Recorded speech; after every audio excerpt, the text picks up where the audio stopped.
Hi, this is Eternal King here, bringing you another LOR video today. Sorry for the late upload. Again, I've been exceptionally busy onboarding into my new role as marketing director. A lot of responsibilities, a lot of things to learn, and during the week, by the time I get back from downtown, it's usually like 7 p.m. I have my dinner, and then watch a couple shows or whatever, and then I'm already back in bed, ready to get up at 6 in the morning. So it just means that I'm not gaming as much as I used to during the week. I only game on the weekends, and that's also where you can expect uploads from me. I wanted to talk a little bit about the way the meta kind of shook out for this season of Eternal. So, if I have three videos basically running through all the most popular archetypes in the Eternal format, right? Aggro, mid-range, control, combo. But now that we have valid stats, I can tell you which archetypes are doing better than other archetypes, just, based off of pure numbers. While the play rates kind of remain low, LOR is a card game that is falling off due to the decisions made by the most recent director to focus on single player. It's going to be like 300 games apiece, and some of the stats are going to be a little inflated. But I can still tell you, like, definitively what decks are good and which ones aren't. So first up, talking about aggro. Aggro is doing exceptionally well right now. So talking about, like, traditional Ziggs Poppy, whether you do want to be on the traditional version or the version that I enjoy. But yeah, the traditional version, I'll show you that real quick. House Spider, and then it's Poppy on 4, and maybe you go in for like an additional Brothers Bond. I have seen that where people are currently on 2 Brothers Bond for the 70% win rate version of Ziggs Poppy. But regardless of whether you want to be on this version or the version I like a bit more, which is Ziggs Vex, it is the same deck fundamentally, and it is doing exceptionally well. It is essentially on a 70% tear through the format. Objectively speaking, this deck is one of the best in the history of LOR. So Ziggs Poppy, essentially going the 1-drop spam route, and then having strong burn cards, a little bit of mid-range, and then more burn. That general format of the deck is essentially destroying LOR as we know it. 70% is exceptionally strong. It is so Ziggs Poppy will forever be one of the best decks in LOR history from a pure math perspective. I had called this obviously when I ranked up the top 100. It was with Ziggs Poppy.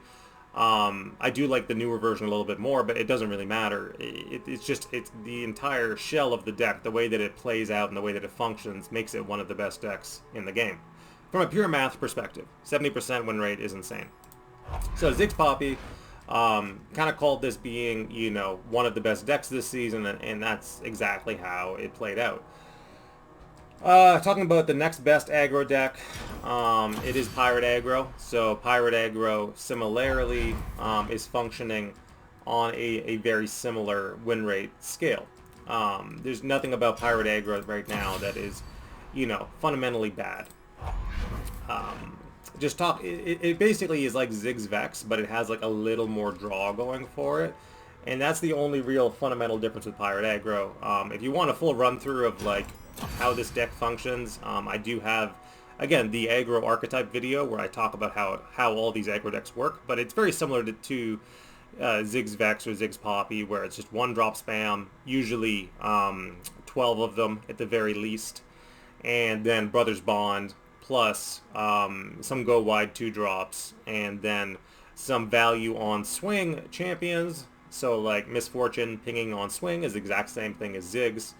Noxian Fervor and Burn on the top end, and the only thing that really makes Pirate Aggro different from something like Ziggs Vex is that it has more cycle power, more draw power, because it runs the Eye of Nakaboros, right? And Eye of Nakaboros will summon basically a little dude and then draw you 2 cards to get you to your burn faster.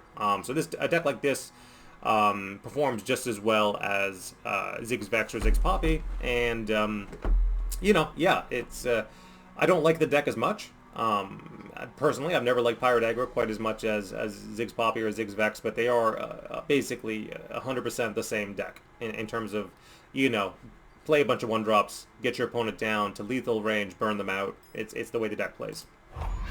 And it just turns out that right now that's exceptionally consistent. And those two decks are the top win rate decks in the format. Talking about aggro decks that aren't performing quite as well. So Annie Jin holding down a solid 60% right now. Solid 60% Annie Jin. Nothing really to complain about. Annie Jin has traditionally been the most competitive tournament deck in LOR history. And it is, you know, always a strong choice. 60% win rate, Annie Jin, really can't complain about it. Just because it's like slightly worse than like a Ziggs Poppy or Ziggs Vex, doesn't mean that it's substantially worse. It just means that it's about 10% worse. But that's it. And obviously your skill differential will help make up that percentage. Like, this is always kind of one thing I want you to consider, is that just because the pure math isn't in your favor, I'm not here to tell you that Annie Jin is a substantially worse deck than Ziggs Poppy. It's not. It's just that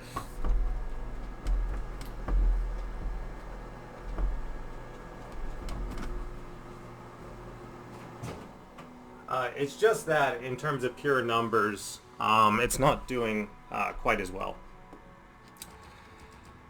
Now, moving on to other top-rated decks, Emp Army. So Emp Army, traditionally one of the top-played decks in the format. Currently holding to solid 60%, right? I think it might have dropped down to 59%, and that's just because people know the deck pretty well by now. The main addition to this deck that made it better was the story card, and people have kind of been around long enough to kind of get how the card functions, and also Azir Aurelia being a combo deck is just slightly higher skill than some of the straight aggro options. But again, 60%, 59%, still a great showing for Azir Aurelia. Talking about, a lot of the control decks that are popular right now, it's mostly Temple, right? We kind of called that, Temple is just a very, very easy way to build control, and it's a very, very easy way to pilot control. So there'll always be new Temple lists, and it's just like a question of like what's good in the micro meta at this very moment. Whether you want to be on like a Vandal City ping spam shell, whether you want to be on PNZ, it's just up to you. But it's just like Temple, good card, right? And it just turns out that it just wins games, right? It's just in terms of pure math and pure card value, and then making all of your cheap spells cheaper. It's just one of the best staples for a control deck in the game, and it's also a very effective crutch for control players versus something like Nora Swain. Nora Swain is slightly higher skill. The Majin Bay list, which is still very, very powerful at what it does. But Temple just like it kind of allows you to just throw away your hand for the most part, and then just refill it and not have to worry and still win games that way. Versus something like Nora Swain, where your resources are slightly more heavily guarded in terms of the way that you have to play the deck.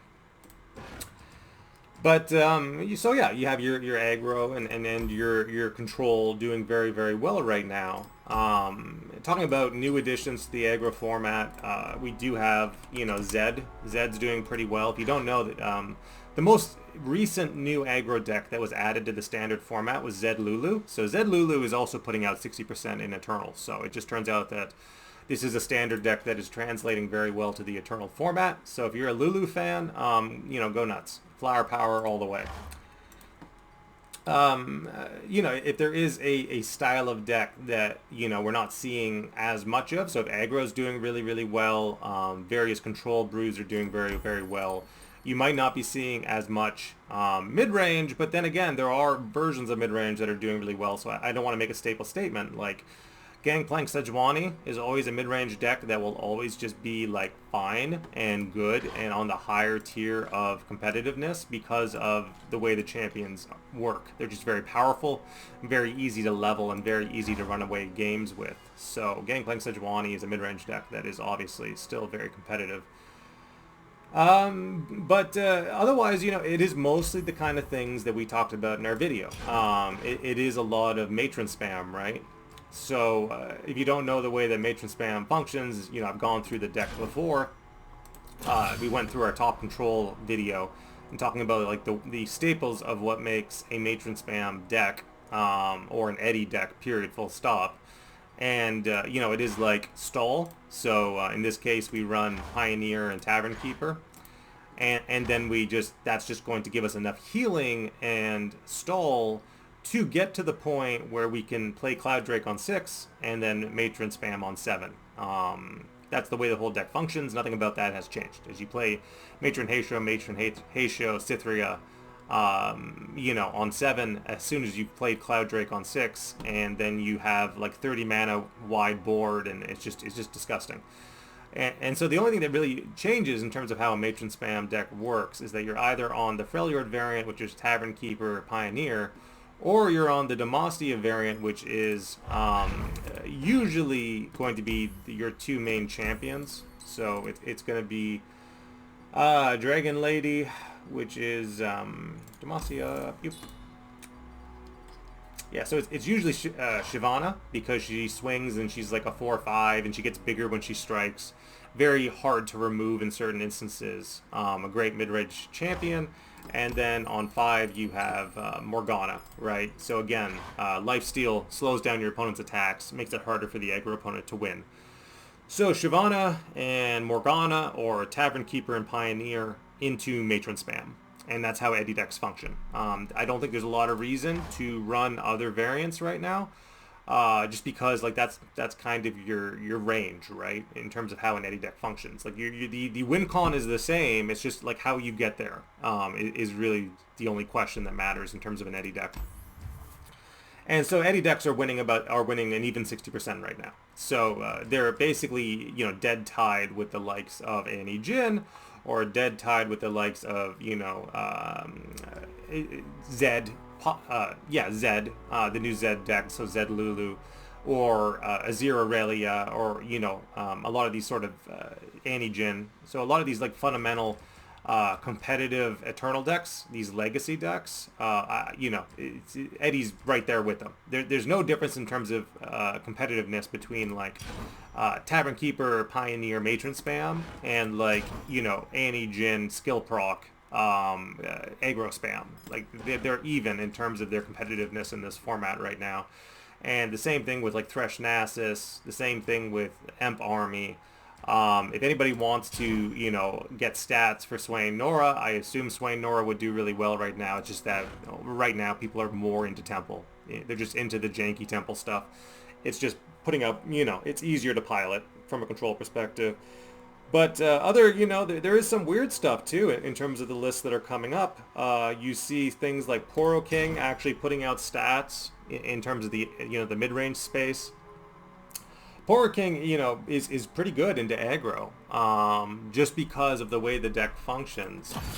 Especially if you're on the 3-mana Pioneer Poro, it can be pretty tough to get past all the 1-drop spam that is, getting bigger and bigger and bigger. So you have lots of blockers, lots of cheap blockers, lots of ways to make them bigger, lots of ways to trade with the opponent's board, and potentially protect your Nexus HP.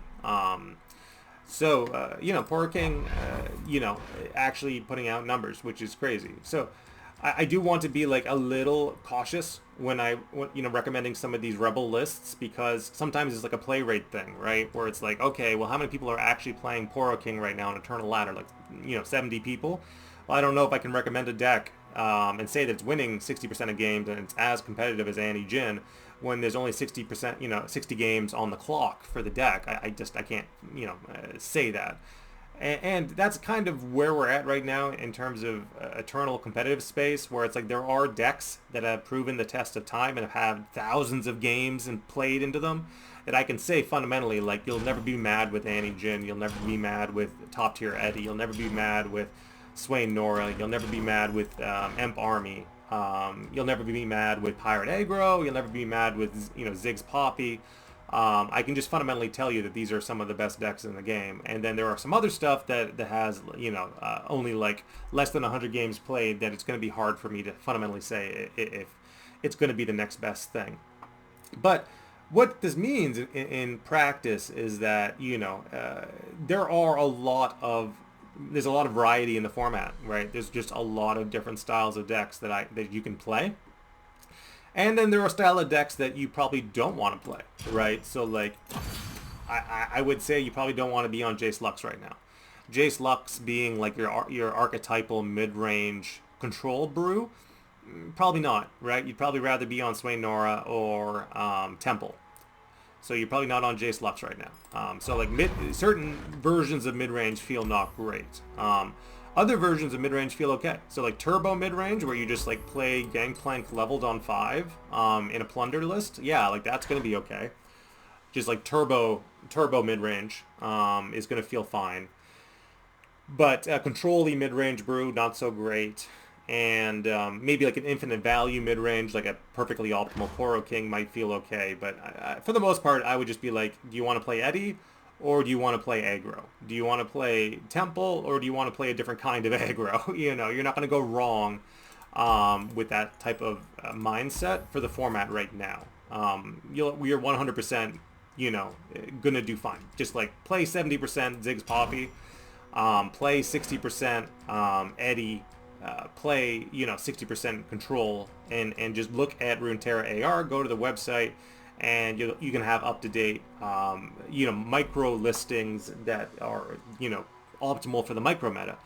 But otherwise, it is basically exactly what we talked about in our previous videos. It's just like aggro good, optimal control good, combo not being as represented right now, and then mid-range being not as represented right now. But that's fundamentally what Eternal has turned into right now.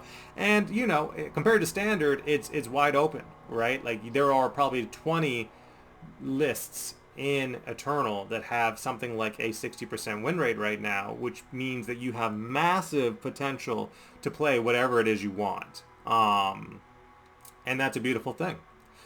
This is Eternal King, signing out.